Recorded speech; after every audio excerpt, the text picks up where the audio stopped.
దేవుని పరిశుద్ధ మరియు ఘనమైన నామానికి స్తుతియు మహిమయు ఘనతను చెల్లిస్తూ ఉన్నాను. ఈరోజు మరి మీ మధ్యలో ఉండటము గొప్ప ఆశీర్వాదంగా నేను భావిస్తూ ఉన్నాను. కీర్తనలు 100వ అధ్యాయం. సమస్త దేశములారా యెహోవాకు ఉత్సాహధ్వని చేయుడి, సంతోషముతో యెహోవాను సేవించుడి, ఉత్సాహ గానము చేయుచు ఆయన సన్నిధికి రండి. యెహోవాయే దేవుడని తెలుసుకొనుడి, ఆయనే మనలను పుట్టించెను, మనము ఆయన వారము, మనము ఆయన ప్రజలము, ఆయన మేపు గొర్రెలము. కృతజ్ఞతార్పణలు చెల్లించుచు ఆయన గుమ్మములలో ప్రవేశించుడి, కీర్తనలు పాడుచు ఆయన ఆవరణములలో ప్రవేశించుడి. ఆయనను స్తుతించుడి, ఆయన నామమును గణపరచుడి. యెహోవా దయాళుడు, ఆయన కృప నిత్యముండును, ఆయన సత్యము తరతరములు ఉండును. దేవుడు దీవించునుగాక. ఇది చాలా సంతోషకరమైన, చాలా గొప్పగా రాయబడుతున్న మాటలు. ఆయన ఆవరణంలోకి మనం వచ్చేటప్పుడు ఎలా ఉండాలి అని అంట, గొప్ప సంతోష ధ్వనితోనూ ఆయనకు కృతజ్ఞతార్పణలు చెల్లిస్తూ మనము ఆయన ఆవరణంలోకి రావాలంట. నేను అంటాను, క్రైస్తవులముగా మనము ఆరాధన ఏ రకంగా చేస్తున్నాము అన్నది ఒకసారి మనం ప్రశ్నించుకోవాలి. అయితే వాక్యంలోకి వెళ్ళే ముందు ఒక చిన్న విషయాన్ని మీతో పంచుకుంటాను. నేను నిన్న నైట్ విజయవాడ నుంచి రాజమండ్రి ట్రావెల్ చేశాను. మా సంభాషణ ఎలా మొదలైంది అని అంటే, మొదట రాజకీయం గురించి మాట్లాడాం. తర్వాత ఆయన నన్ను మీ పేరేంటి అని అడిగాడు. నా పేరు జెస్సీ అండి అని అన్నాను. ఓకే, మీరు క్రిస్టియనా అన్నాడు. ఎస్, నేను క్రిస్టియన్ అండి అన్నాను. ఓకే, రాజకీయం నుంచి మా మాటలు ఎటు వెళ్ళిపోయినాయి అంటే మతం గురించి వెళ్ళింది. మీరు క్రిస్టియన్, నేను హిందూ అన్నాడు. అవునండి అన్నాను.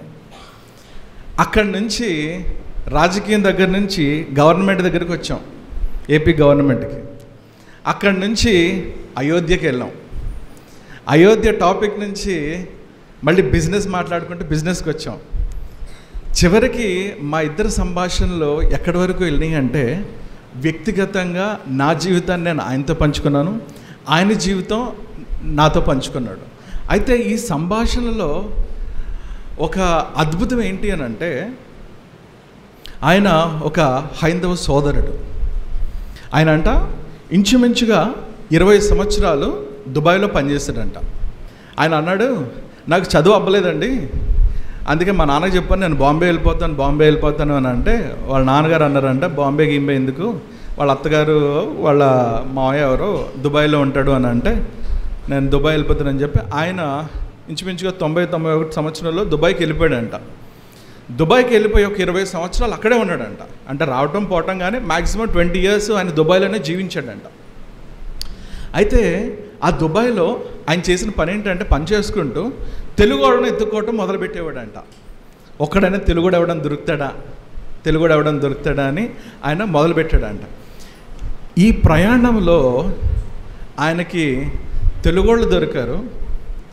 తెలుగోళ్ళతో పాటు సజీవుడైన యేసుక్రీస్తు ప్రభువారు కూడా దొరికారు. ఆయన అన్నాడు,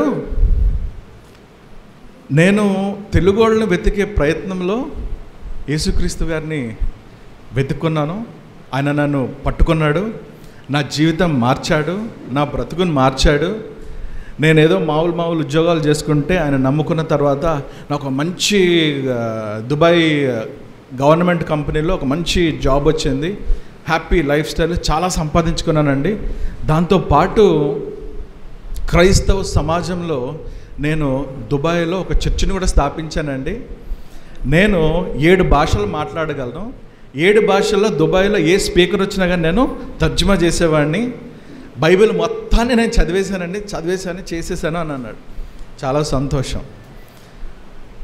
కానీ ఆయన మాటలు చివరికి వచ్చేటప్పటికి ఏమన్నాడు తెలుసా అండి?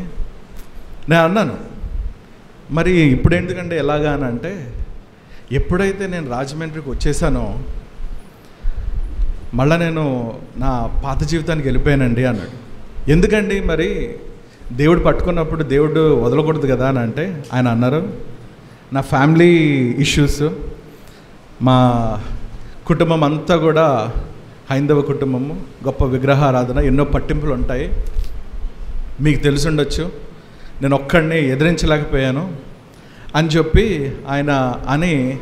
ఆయన విశ్వాసాన్ని ఆయన అక్కడ ఆపేశాడు, కోల్పోయాడు. అయితే నేను అన్నాను, ఏమండి నేను ఒక క్రైస్తవుడిని అయినా కానీ నేను ఎదుర్కొన్నాను అని అంటే ఆయన అన్నాడు, మీరు మీ కుటుంబం మొత్తం క్రైస్తవ కుటుంబం కాబట్టి ఎదుర్కొంటూ వచ్చారండి, ఎందుకంటే మీ కుటుంబం సపోర్ట్ ఉంది. కానీ నాకు కుటుంబం సపోర్ట్ లేక నేను పడిపోయాను అని అంటే నేను అన్నాను, మీరు దేవుణ్ణి పట్టుకోవటం కాదండి, దేవుడే మిమ్మల్ని పట్టుకున్నాడు. ఆయనతో మీరు ఒక గొప్ప ప్రయాణాన్ని అయితే మీరు చేశారు.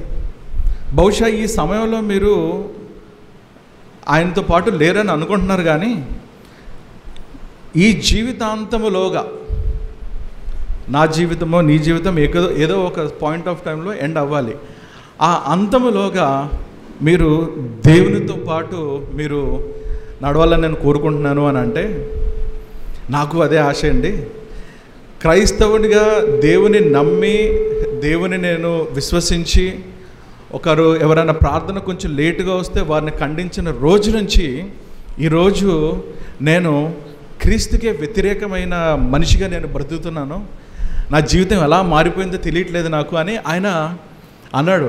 ఇది కూడా నాకు ఎందుకో తెలియదండి, మీతో మాట్లాడినప్పుడు నేను ఇది చెప్తున్నాను మీకు అని అంటే తప్పకుండా అండి అని చెప్పి ఆయన నా ఫోన్ నంబర్ తీసుకున్నాడు, ఆయన ఫోన్ నంబర్ నాకు ఇచ్చాడు. మనం ఖచ్చితంగా మళ్ళీ మాట్లాడుకోవాలి అని అన్నాడు. ఖచ్చితంగా ఆ సోదరు గురించి మనం ప్రార్థన చేయాలి. అయితే ఈ వ్యక్తి గురించి నేను మీకు ఎందుకు చెప్పాను అని అంటేనండి,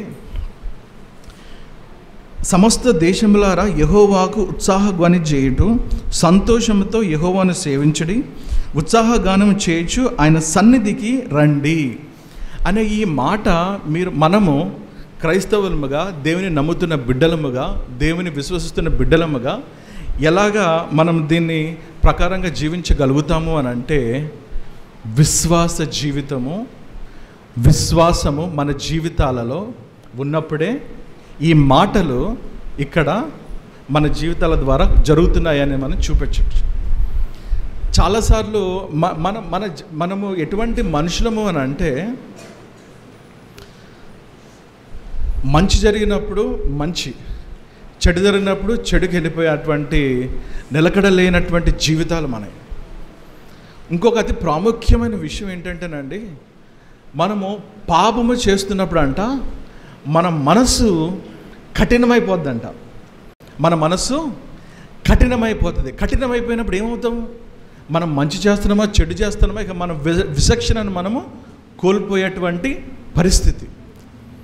దేవుని మనం ఆరాధించాలి, దేవునితో ఈ రకమైనటువంటి జీవితాన్ని కలిగి మనము ఈ ఆవరణంలోకి రావాలి అని అంటే అనుదిన జీవితంలో మనము దేవునిని మన జీవితాల ద్వారా మనము ఆరాధించినప్పుడే ఈ మాటలు మనకు వర్తిస్తాయి.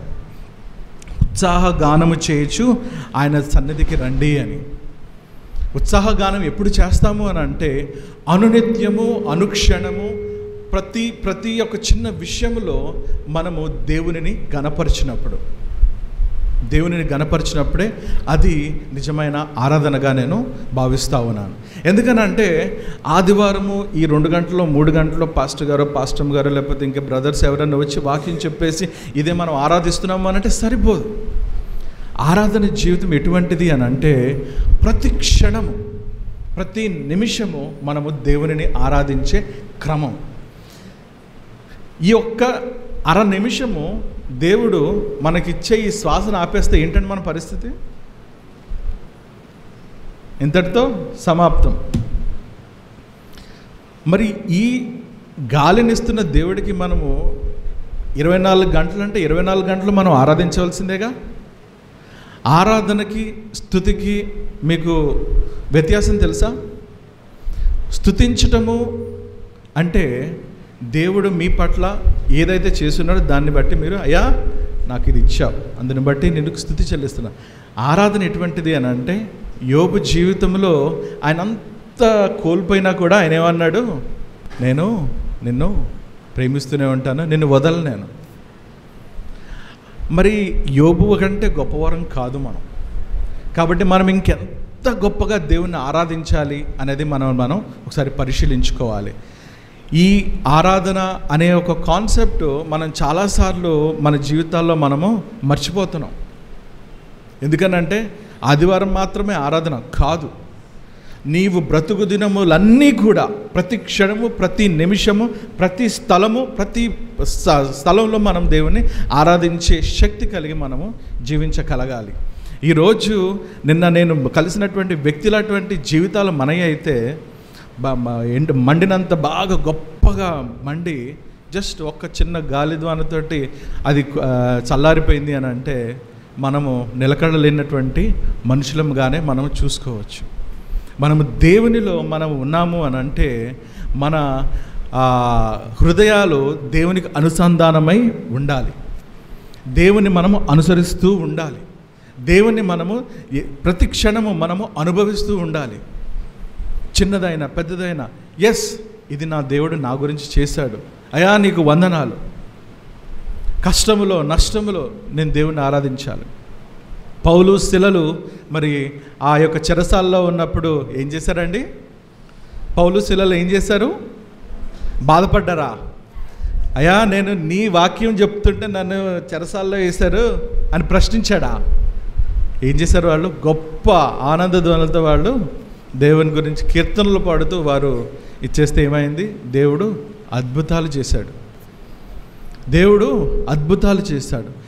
మనము కూడా మన జీవితాలలో ఎటువంటి కష్టమైన నష్టమైన ఉన్నప్పుడు మనం ఎప్పుడైతే దేవునికి ఆరాధన ధ్వని మనం చేయగలుగుతామో మన జీవితాల్లో ఉన్న ఆ చెరసాల కూడా, ఆ సంకెళ్ళు కూడా గొప్ప విధ్వంసము అయిపోతాయి, విరిగిపోతాయి, పునాదులు కదిలిపోతాయి, సైతాను లేదా శోధనలు మన చుట్టూ ఉన్నాయన్నీ ఎగిరిపోతాయి.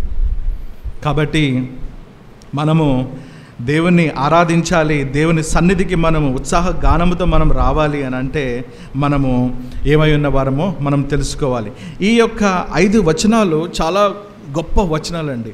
మనం ప్రతి వచనం మనం చదువుకుంటే ఎస్ ఇంకా ఈ మాటలు చదివిన తర్వాత నాకు గొప్ప ఆస్తులు అంతస్తులు కూడా అవసరం లే. మొదటి వచనము ఉత్సాహధ్వని చేయొచ్చు, సంతోషముతో యెహోవాను సేవించుడి, సంతోషముతో ఆయనను సేవించాలి అని మొదటి వచనం చెబుతుంది. రెండవ వచనంకి వచ్చేటప్పటికి ఉత్సాహం చేయొచ్చు, ఆయన సన్నిధికి రండి అని అంటుంది. మూడవ వచనం చూస్తే ఆయనను తెలుసుకొనండి, ఆయనను తెలుసుకుంటే చాలంట. ఆయనే మనల్ని పుట్టించను, మనము ఆయన వారము. అంటే ఇంక మధ్యలో కండిషన్ ఏం లేదు. నేను నిన్ను పుట్టించాను, మీరు నా వాళ్ళు, అంతే. ఇప్పుడు చంద్రబాబు నాయుడు గారు వచ్చి మీరు నా జనాలు, నేను మీ వాడిని, మీకు ఏం కావాలో ఇవ్వండి నేను ఇచ్చేస్తాను అని అంటే ఎలా ఉంటుంది? అటువంటిది సార్వభౌమ అధికారం కలిగిన సజీవుడైన దేవుడు నేను మిమ్మల్ని పుట్టించిన మీరు నా వాళ్ళు అని చెప్పబడుతూ ఉన్నది. మనము ఆయన ప్రజలము, ఆయన మేపు గొర్రెలము. కృతజ్ఞత అర్పణలు చెల్లించు ఆయన గుమ్మములోకి ప్రవేశించుడి. ఏమడుగుతున్నాడండి? కృతజ్ఞత అర్పణలు అంట. నాకు ఏంటి పెద్ద పెద్ద ఏం అవసరం లేదు, మీ కృతజ్ఞత అర్పణలు నాకు దగ్గర చెప్తే చాలు, నేను మీ పట్ల ఏమై ఉన్నానో చెప్తే చాలు, ఐఎమ్ హ్యాపీ ఫర్ ఇట్. గుమ్మములోకి ప్రవేశించుడి అని అంటున్నాడు. కీర్తనలు పాడుచు ఆయన ఆవరణంలో ప్రవేశించుడి, కీర్తనలు పాడుచు ఆయన ఆవరణంలో ప్రవేశించండి అని అంటున్నాడు. మా ఆరన్ బాబు ఇంట్లో చాలా ఎక్సైట్, మీ అందరికి తెలుసు వాళ్ళ ఆనందము, వాళ్ళ గంతులు ఏ రకంగా ఉంటే ఎవరున్నారు, ఎక్కడి నుంచి వచ్చారు వాళ్ళందరూ ఏం పట్టించుకోరు. They will enjoy. ఎందుకంటే అది వాళ్ళ ఆనందం, అది కోరుకుంటున్నారు దేవుడు. కీర్తనలు పాడుచు ఆయన సన్నిధిలోకి మనము రావాలంట. కష్టంతో బాధతోటి అమ్మో పాస్టర్ గారు మళ్ళీ మనం ఈ ఆదివారం రాకపోతే ఫోన్ చేస్తారు, నో. అది మీ ఆనంద ధ్వనితోటి మీరు ఈ సంఘానికి, మీరు ఈ ఆవరణంలోకి మీరు వచ్చి ఒక సహవాసముగా మీరు ఆరాధన ధూపము అవ్వాలి. కాబట్టి ఇది దేవుని వాక్యము. ఆయన స్తుతించుడి, ఆయన నామమును ఘనపరచుడి. చివరిగా యెహోవా దయాళుడు, ఆయన కృప నిత్యముండును. ఆయన సత్యము తరతరములు ఉండును. ఆయన కృప నిత్యముండు. ఆయన కృప నిత్యము ఎలా ఉంటుంది? మనం ఏమై ఉన్నామో దాన్ని బట్టి ఆయన కృప కాదండి. ఆయన మన పట్ల ఏమై ఉన్నాడో అది కృప. మనం ఎంత శోధనలో ఉన్నా, ఎంత పాపంలో ఉన్నా, దేవునికి ఎంత దూరంగా ఉన్నా ఆయన కృప మన దగ్గర నుంచి తొలగదు, వెళ్ళదు. కాబట్టి దేవునిని మనం ఆరాధించాలి అని అంటే మన విశ్వాస జీవితము బలంగా ఉండాలి. మన విశ్వాస పోరాటము మన జీవితాల ద్వారా ఆరాధన ధూపమై ఉండాలి. ఆరాధన ఈ ఒక రోజే లేకపోతే ఈ గంట పాటే కాదు. ఆరాధన ప్రతి క్షణము ప్రతి నిమిషము మన జీవన విధానమై ఉండాలి. నిన్న ఆయన చెప్పిన ఒకే ఒక మాట ఏంటి అని అంటే, క్రీస్తు ఎవరంటే అంటే క్రైస్ట్ ఈజ్ లవ్ అండి. క్రీస్తు ప్రేమ, అంతే. ఒక హైందవ సోదరుడు చెప్పిన మాట అది, ఆయనకు తెలిసిన జ్ఞానంతో.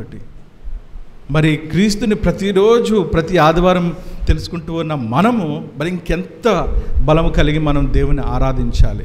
మనము నిజంగా దేవుణ్ణి గొప్పగా మనం ఆరాధించగలిగితే బహుశా ఈ ప్రాంతం అంతా కూడా మిమ్మల్ని పోలి మీ జీవితాలను బట్టి వారు దేవుని తెలుసుకోవాలి. ఈ ప్రాంతం అంతా కూడా మీ యొక్క ప్రభావముతో మార్చబడాలి.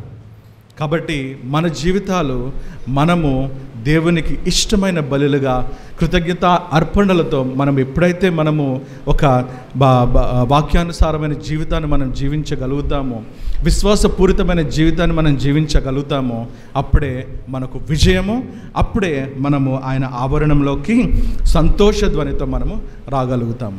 లేదంటే విశ్వాసము లేకుండా నామమాత్ర క్రైస్తవులుగా మనం ఈ సంఘానికి వస్తున్నామనంటే ఒక చచ్చిన శవంలాగానే మనం సంఘానికి వస్తున్నట్టు. వచ్చామా, కూర్చున్నామా, వెళ్ళిపోయామా. ఈ మాట అన్నందుకు నన్ను క్షమించాలి. కానీ అటువంటి కుళ్ళిన జీవితాలతో మన సంఘానికి వస్తే మనము ఎందుకు పనికిరానటువంటి వాళ్ళమండి. మన హృదయాలను మనం కఠినపరుచుకొని పాపంలో ఉంటే మనము దేవుని ఏ రకంగా మనము ఆనందింపజేయగలుగుతాం. కాబట్టి మనల్ని మనం పరిశీలించుకుందాం. దేవునిని ఆరాధించడం అనేది ప్రతి క్షణము ప్రతి నిమిషముగా మనము అలవాటు చేసుకుందాం. ఈ కొద్ది మాటలతో నేను ముగిస్తూ ఉన్నాను.